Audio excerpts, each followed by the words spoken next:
ก็เป็นคำถามอยู่ข้างใน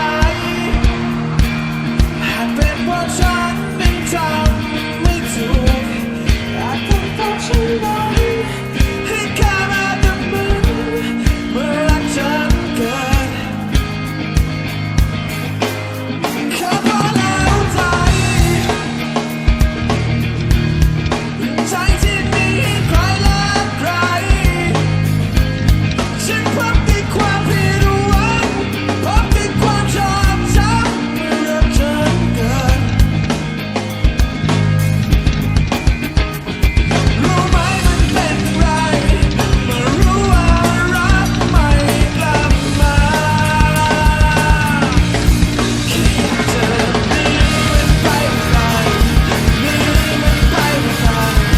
ฉันคงไม่หันกลับมาแค่อยากจะหนีมันไปไกล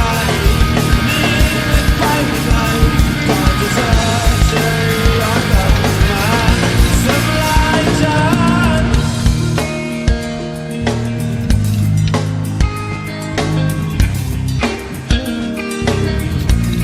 แค่อยู่ในความสับสนแค่อยู่ในความมืดมนของใจของคน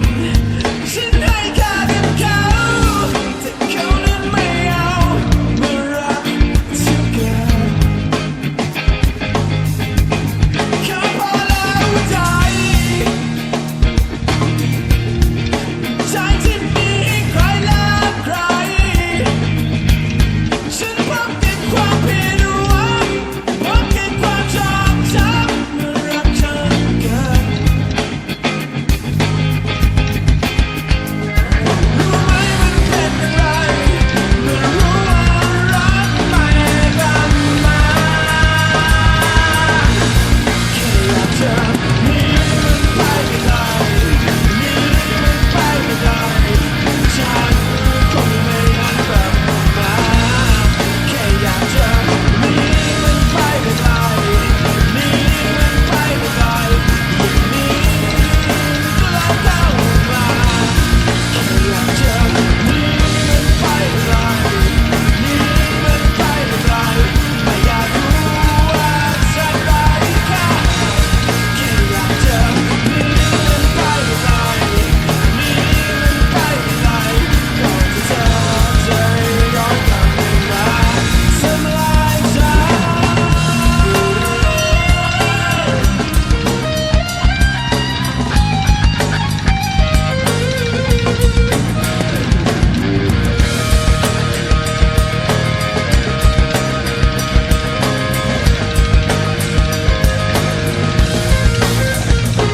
รู้ไหมมันเป็นอะไรเมื่อรู้ว่ารักไม่กลับมาแค่อยากจะหนีมันไปไกลหนีมันไปไกลฉันคงไม่หันกลับมาแค่อยากจะหนีมันไปไกลหนีมันไปไกลอย่างนี้ก็เลยเข้ามาอยากจะ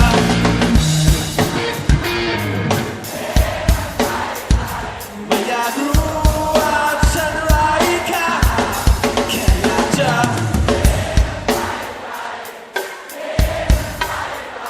ก่อนที่เธอจะย้อนกลับมา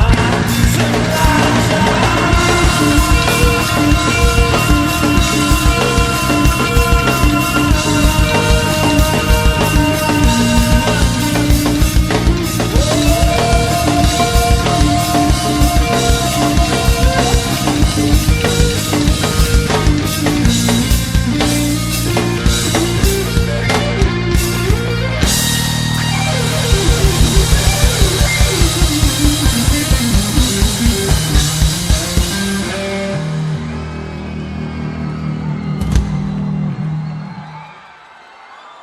ที่นั่งอยู่ก็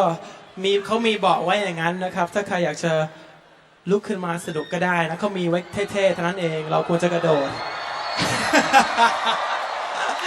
จริงๆแล้วที่ข้างล่างถ้ามันเข้ามามากอาจจะอันตรายแต่ว่ากระโดดตรงนั้นก็ได้นะคนที่นั่งอยู่ถ้าอยากจะกระโดดนะครับไม่ว่ากันเดี๋ยวถ้าเบาะพังก็ผมจ่ายเอง